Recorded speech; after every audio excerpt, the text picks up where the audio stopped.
Hey everyone, welcome back to a new video. I hope you had a great day. Let's take a look at some new malicious compliance stories. Thank you for subscribing to the channel and for hitting the like button. If you haven't already, why don't you make this the video that you subscribe to the channel? And please don't forget to hit the like button for the algorithm. And now, let's start with the first story, shall we? The first story is called "You Will Never Get a Hold of It." I work for the biggest overnight freight company in the country. Every year they'd put out a staff survey pack. Yes, it was paper, before they gave everyone email and internet access. It wasn't compulsory to participate. If you did fill it in, you didn't have to include any personal details. Also, instead of handing it in at a local level, you could mail it to a reply paid address interstate at head office. There was also a 1-month window for completion. Those that were returned at the office were meant to be in sealed envelopes with no identifying marks in a Dropbox and sent to head office from there. Around 2007 we had one manager who was absolutely destroying us, leaving shifts uncovered, declining overtime, playing favorites. And this led to the majority of the chat slaying him in their survey responses. I had a gut feeling this prick was destroying all the survey responses that were not favorable to him. I had a busy role and wasn't going to fill it out at work. I did it at home and mailed it back for free to head office interstate one afternoon. That night I get to work. Let's call the bad manager BM. I'd complied with the survey request, and this is where I like to think the maliciousness comes in. The bad manager in the office in front of about 15 other staff. Hey, we haven't gotten your survey back yet. How do you know? Well, we haven't gotten it. But how do you know? They aren't compulsory, they can be anonymous, they are supposed to be sealed, they are not due for another 2 weeks, and they don't go directly to you. So how do you know that you don't have my survey back yet? 15 sets of ears have pricked up and all eyes are on him, squirming, because it hasn't been returned yet. So I repeated everything I just challenged him with. Is there a secret marking on my envelope to identify my response? A serial number or something? No, it's just... Tell me and everyone here how you know my response hasn't been received yet. Well, it hasn't. The only way you'd know is by opening the packs that come back here. You're not supposed to do that, right? No, I'm not. I don't. I'll tell you what, my pack went in the mail to head office this afternoon. You'll never get a hold of it. If you are that worried about my response, don't be. I didn't carve you up.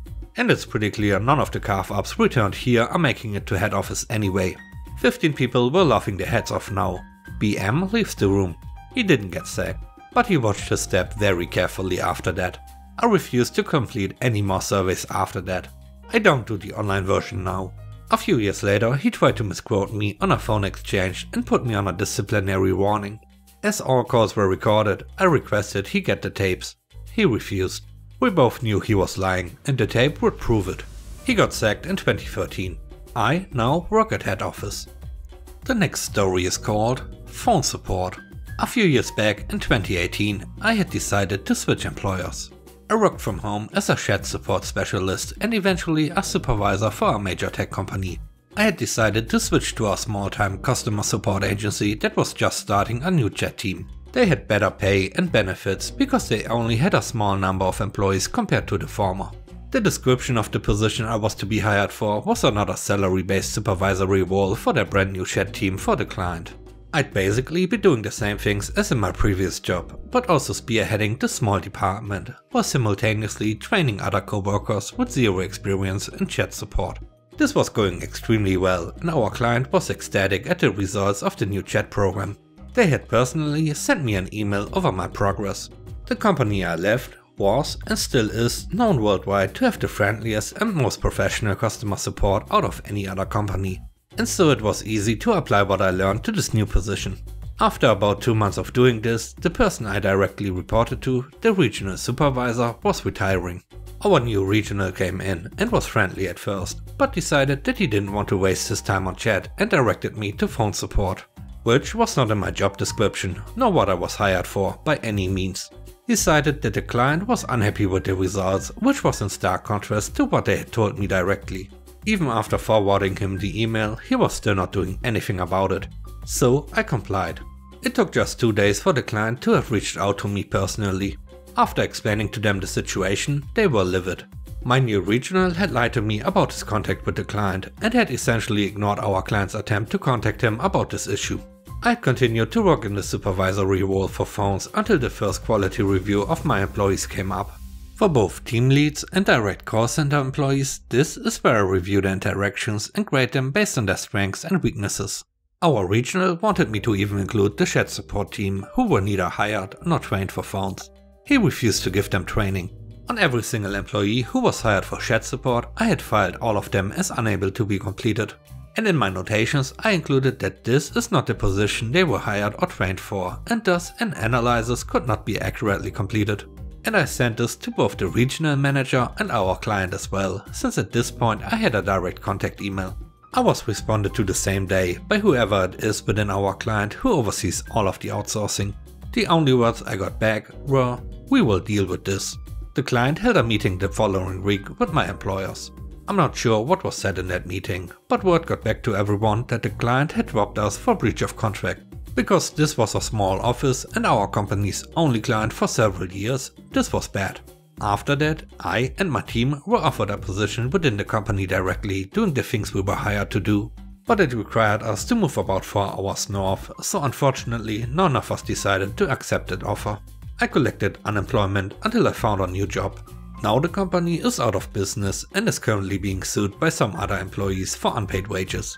This new case has been going on since 2019.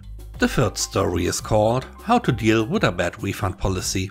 I recently had a holiday booked to Mexico, which at the time of booking, early 2020, it came to around £2,200 for 2 people for 2 weeks. We felt pretty fortunate to have been able to get that at that sort of price. Anyway, the thing happened, and as you can imagine, the holiday we booked with TUI, British holiday and travel agent, was postponed. Feeling a little anxious to get abroad, even when restrictions were lifted, my partner and I decided we want to cancel and rebook at another time.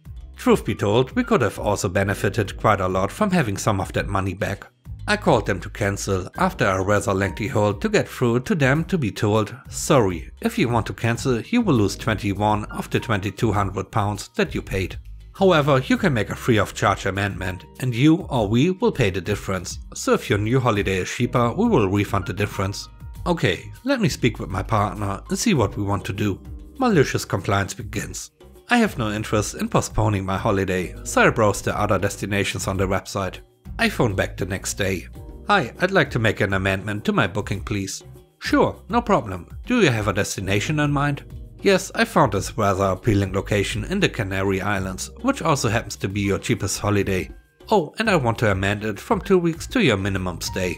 "Okay, so you get a refund of £1,750 and your holiday has now been amended." After receiving my refund a few days later, I call them and tell them I wish to cancel my new crappy cheap holiday. At this point, I have lost about half of what the crappy cheap holiday would have cost. Instead of losing £2,100, I only ended up losing £280.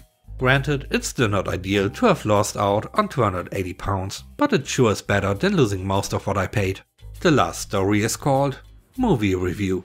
Around 7 years ago, I used to be an English as a second language teacher.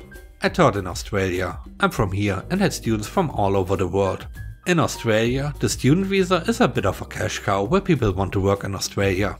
If they can't get a working holiday visa, they get the student visa, just so they can stay in the country and work. They can study many things, including university degrees, but one of the cheapest and most useful is English language classes. They require 20 hours a week of face-to-face classes, and then they can legally work 20 hours. In reality, I had students working full-time and coming to evening classes exhausted. It was a bad situation as a teacher, so I did my best to make the classes engaging and useful. They appreciated that. One day I asked the class to write a movie review. I got them to discuss their favorite movies so they could get some ideas, had them read several movie reviews and then went over the structure. I highlighted that a movie review is not just a detailed description of the plot. I would often get movie reviews that spent 2 pages listing everything that happened. I explained that the movie review should contain the name of the movie, the director, actors, etc. and a quick overview of the plot. I had one Greek student in the class, P. He was probably 45 to 50 years old and was a cabinet maker. He was a chill character who was always respectful but thoroughly disinterested in English classes. He needed to be there for the visa and would do the minimum. He worked full days, so I never held that against him. His movie review was exactly what I asked for, but not what I had in mind.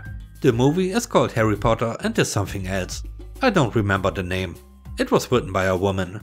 I think she is very rich. It's about a boy or something like that. And that was it. He had a cheerful smile on his face as he handed it to me and left shortly thereafter. I wasn't even mad. I was impressed. And now it's your time to shine. Let me know what you think about the stories. On a scale of 1 to 10, how would you rate the stories and today's video? I hope you enjoyed the video. And I hope you have a great day. Stay safe. Bye bye.